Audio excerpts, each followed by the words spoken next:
Iran says about $6 billion of Iranian assets once frozen in South Korea have been transferred to Qatar.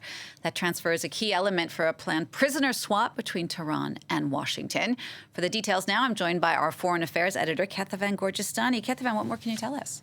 Well, the $6 billion, these are really funds that South Korea was meant to use to pay Iran for oil purchases, but that were frozen in South Korea after Donald Trump imposed sanctions back in 2019. So they've been frozen there. They are Iranian assets, technically, and they've now, according to the Iranians, been officially transferred to Qatar. And that triggers the prisoner swap. What is in that prisoner swap? 5 Iranians detained in the United States will be transferred back to Iran, while the Iranians are going to be releasing 5 Americans who are actually dual citizens, which the Iranians don't recognize, but they'll be releasing those 5 Americans. And according, again, to Iranian officials, apparently those 5 Americans are currently on their way to the airport, possibly to travel to Qatar. Now, the Americans are saying about these 5 Iranians that they are mostly being held for sanctions evasions, and one of them possibly on a spying charge.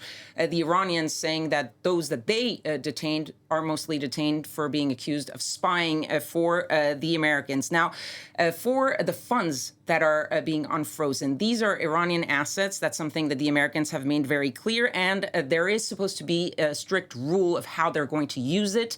These are supposed to be used only for humanitarian goods like medicine, like food, and Qatar will have the role of overseeing how the Iranians use that money. The cash that will be released over time, but they are now in Qatari banks, and so the Iranians technically should be able to use those funds, but only for humanitarian purposes. So what kind of reaction has there been to all of this in Washington? Well, not a good one coming from the Republicans, of course. Big backlash for the Biden administration.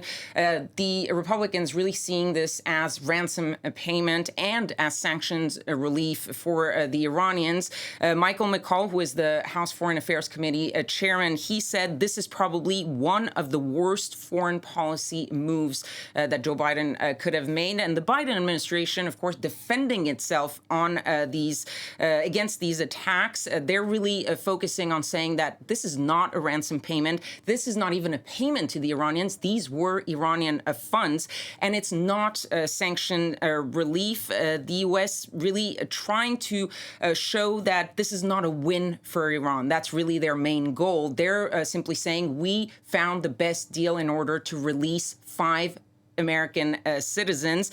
They're also insisting that these funds, as I said, will be used only for humanitarian purposes, that they have a process in place to make sure that that happens.